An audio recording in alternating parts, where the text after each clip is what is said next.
Hi, I'm Kelly, the Regional Director with Cooper Sotheby's International, and welcome to the Ones to Know. I'm here today with Soud Twal. Thanks for being here, Soud. Thank you for having me. Yay, we're so glad.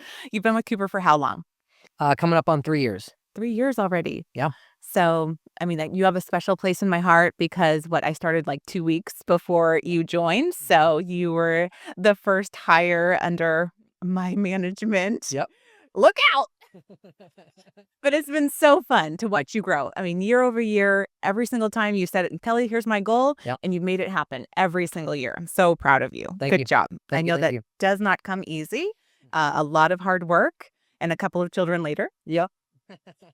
So tell us about how you maintain it all. Oof.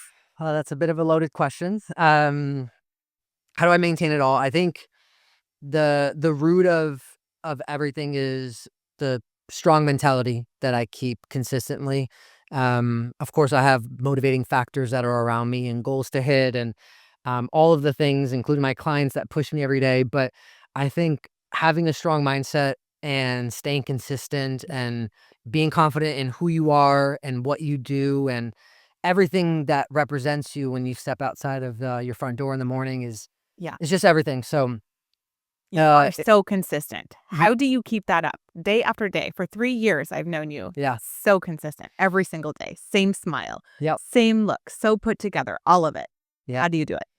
A lot of self-discipline, Okay. to say the least. To be able to do this job consistently and do it at a high level, you do need to consistently push yourself and, take this with a grain of salt, but no days off. Yeah. There has to be consistent on the work ethic and the effort that you put through. So, I love what I do. I see this as still just the beginning. I'm only 5 years in on what could be 20 years plus. And we've gained some incredible momentum over the last few years, and there's certainly no stopping in it. So it's I just try to have as much fun as possible, even though things are very difficult in this market and can be challenging. But there's always a new deal to come across and another transaction that's ahead. So I constantly remind myself that there's just always more. And it just kind of goes back to the abundance mindset. And we won't say how many listings you're carrying because that could be good and that could be bad. Sure. I think it's good, Yep. but I know some sellers get worried that they won't get as much attention from you because you work by yourself. Yep. You don't have a team, which is incredible. Yep. You carry a lot of listings. Yep. How do you keep that up? And how do you not subconsciously start rejecting business? That you still have that abundance mindset. How can I build more and do more, even though you are working every minute of the day? Yeah. Yeah. I have a ton of listings. Upwards of maybe 30 that are active. Quite a few that are under contract, and obviously quite a few that have closed already. The thing about listings and transactions in today's market is that they can come as quickly as they do, but then they can go as quickly as they come too. True. So it's a numbers game at the end of the day. I pride myself in providing a service for my clients that make them feel like they're my only clients. Yes. But at the same time, they've hired me because I'm a successful agent, so they're aware that they're not the only client. Yeah. And it's a very fine line to walk, obviously, to give them that dedicated attention and spread that across. But you do it. handful. You've mastered it. And I think a lot of it has to do with the time management, Okay. Whether it's on Mondays or Wednesdays and just constant updates. I think over communicating is how I've been able to keep my clients very happy and to be able to navigate what needs to be corrected, if anything, with the listing. There's always room for more. I'll say that. Listings come and go quickly on both fronts. You can get it under contract and sell it quickly. It could change hands quickly. So it's really important to keep the numbers as high as possible. It's a numbers game. Listings is the name of the game at the end of the day. And we're always taking new opportunities. Of course, there are a few that we can take a second glance at and distribute it to another person. But for the most part, everything that comes in front of me is exciting enough and aligns with what I do that it's just hard to say no. Yeah. And you have a specialty within your business, a niche we should call Sure. it, which is new construction. Yep. And you kill it with that. But again, when it comes to the life of a listing for new construction, you've got the pre-construction, Yep. then you have the new construction, which is built, but then vacant, and you have to stage, and Yep. the lifetime of Yep. keeping that listing and the relationship with the seller Yep. and keeping them happy and calm in the market we're in, it's a lot. Yep. Yes. So I do believe the time management, obviously, you're very, very good at. I'd say the other thing is marketing. Anybody that follows you on social media knows you are incredible at social media and marketing. So, where did you learn that? How do you come up with all of the creative videos that you do? Yeah. It's, in a previous career, I was in software sales, and even prior to that, I had every job under the sun, but the creativity behind the marketing and the brand and the story that I put together on every listen just comes from within, truly. I think I have a creative element to how I approach things, and I've always been pushed outside of the box to, think differently and to approach sales in a different way than a script tells you to do it. Yeah. And I get inspired when I walk into a listing and I get called to take the listing or to, get involved during the design process. I get so inspired and so involved with the project that it just starts to, turn the wheels, and I start thinking about ways of presenting the property to the audience that I know it's going to be attracted to. So it takes a lot of work, to say the least. It's a craft. Not everybody can do it consistently and then constantly raise the bar, because that's Yeah. the double-edged sword of constantly putting out creative marketing is, how do you elevate it and top the last video that you've done or the last listing? Because let's be honest, everyone's copying you. So that puts even Belly more credit, not pressure, me. more pressure Mm, to yeah, do the next new thing, you know? yes. But that means that you're very influential, right? Didn't your mom used to say, the one that, copies you, that's a compliment? And you're like, is it? That's right. Yep. Yeah, it comes with the territory for sure. I think if you and granted, I signed up for the career that I have. I Yeah, signed up for, constantly putting myself on camera and taking this approach. You could go about this business in many different ways, and there's no right or wrong way of doing it. true. So I signed up for this. I knew that it will come with, ideas and marketing strategies that will be taken and replicated nearly identical. So there are moments where you look at something and you raise an eyebrow. Um, Feels and kind that's of and familiar, that's and but that's that's normal. okay. We're human. I'm human. But you keep coming up with new. How do you do that? Are you sleeping at night, or like where are these ideas coming to Well, you? with a baby of one, another on the way, barely sleeping at night. But I think it's just the mental drive that I have. Yeah. I'm just so motivated. I look at the success that I've had, and this could be frustrating at times, but you never feel satisfied, or you never feel like you're at a point where you can really put your feet up and relax. And that's what I think what my clients really appreciate about me the most, compared to all the options out there, is how creative we can get with the listing.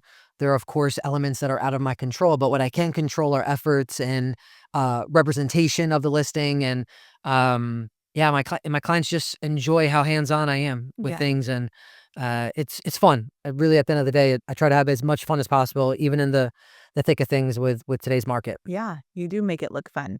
What is the biggest challenge right now in today's market?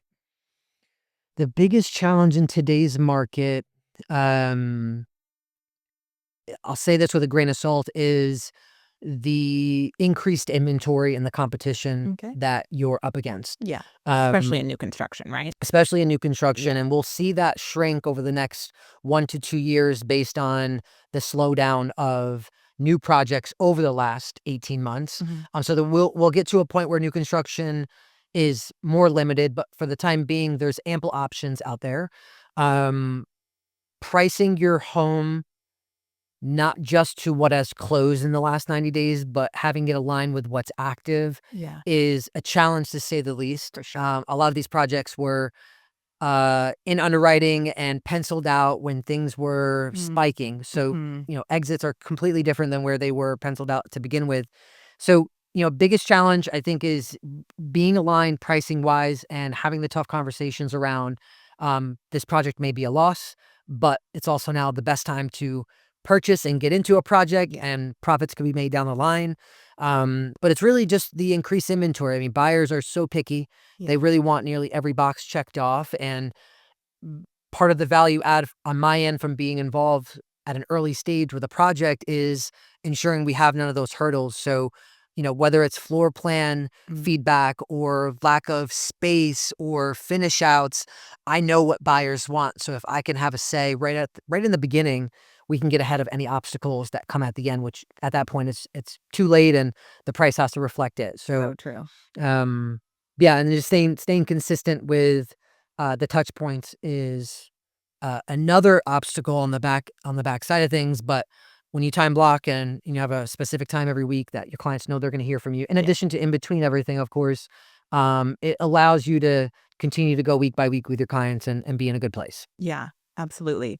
Well, some of my favorite videos is when you do take that pre-construction, Yep. you're doing the framing and you're out there walking through it. And then, to watch the evolution, I think is Yep. really fun. And I'm sure that the builders really appreciate that you're doing that along the way. So good job, you. Thank you. Thank you.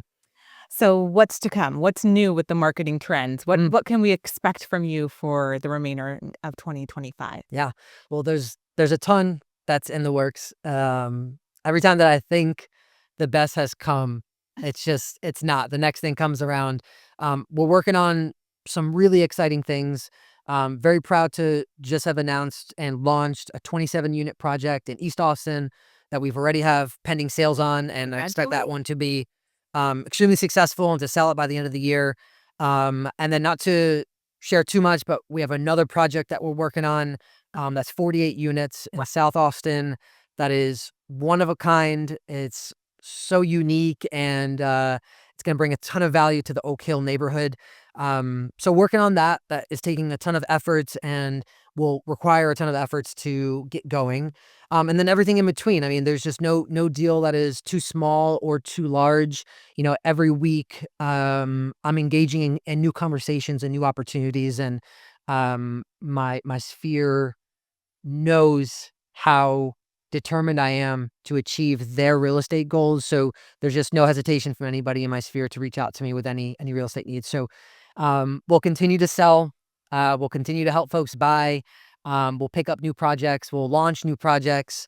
And yeah, just keep things consistent. I always say just rinse, lather, repeat is a good mantra to live by. And that's what we're going to continue to do. And he's still so excited.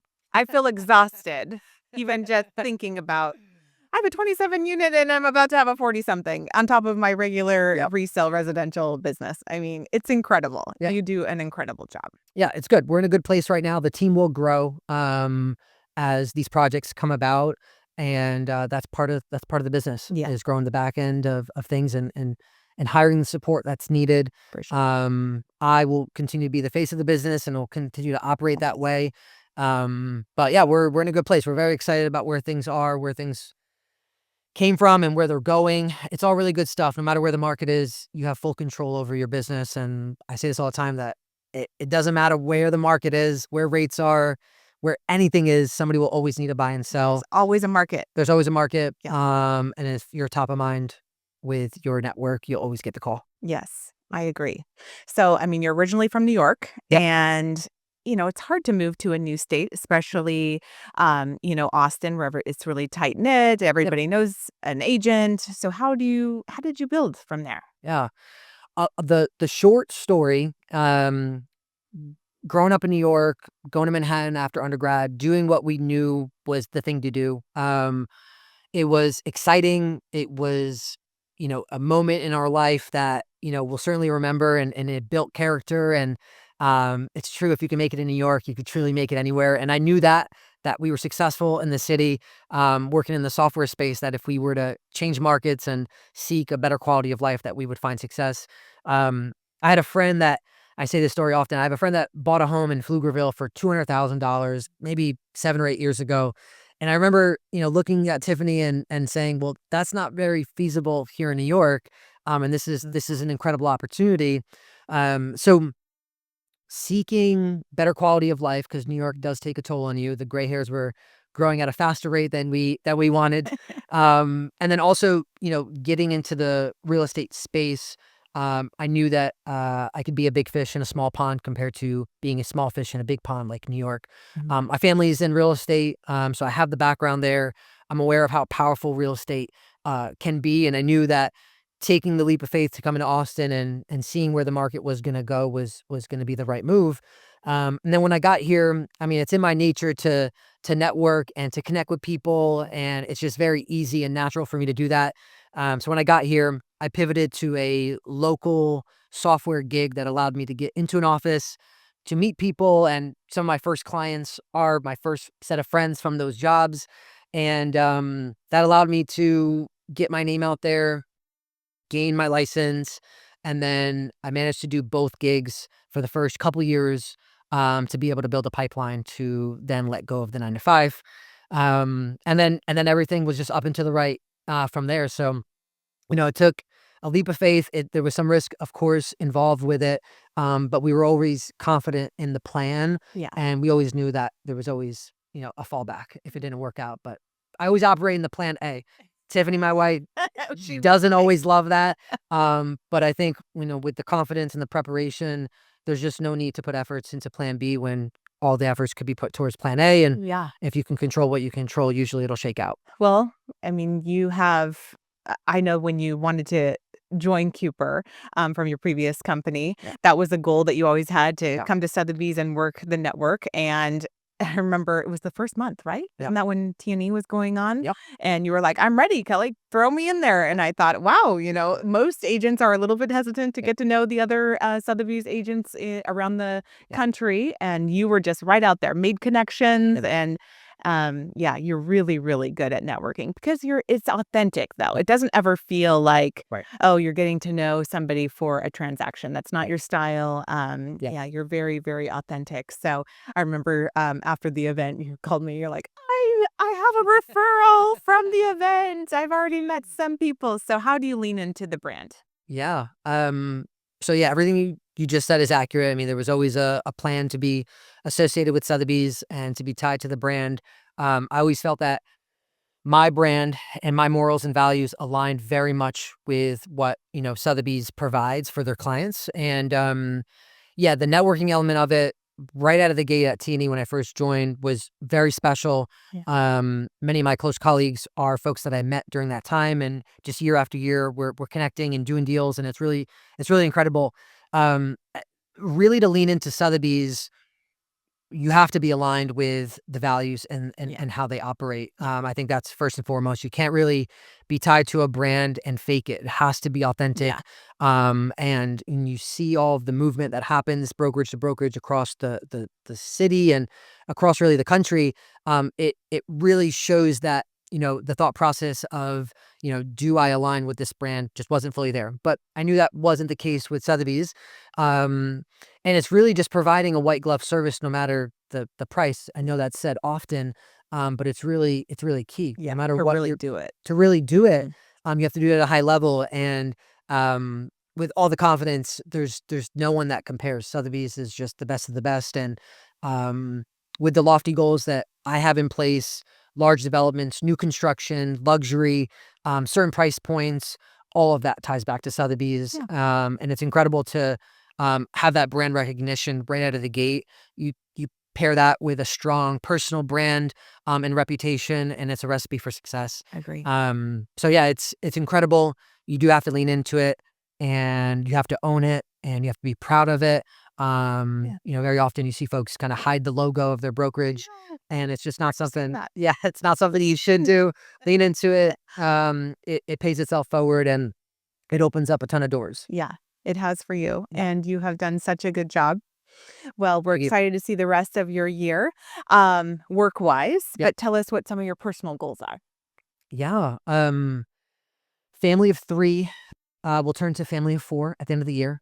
Very excited. That was a personal goal of mine and Tiffany's, so we're very excited. Dude is the cutest girl dad ever. It's fun. It's been fun. So yeah, we're expanding the family. We'll have another girl, Juliet, will arrive at the end of the year.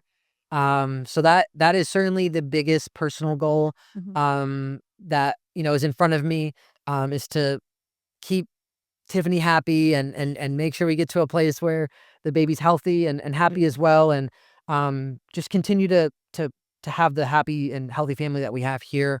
Um, and really that's the biggest personal goal of mine this year, is to expand the family, keep doing what we're doing, and then just continue to grow the business. Yeah. Well, it's incredible, and especially because your family's in New York, and when you have Yeah. a young family Yeah. and you don't have that family support, that's a big decision to live halfway across the country away from them. Yeah. So, I know they visit a lot, but you miss them a lot, and, so hopefully they'll continue to come. But your career has been so fun to watch. I Thank can't you. wait to see the marketing that you do for the remainder of 2025, Yeah. and thank you for being here. Yeah. Thank you for having me. I appreciate it.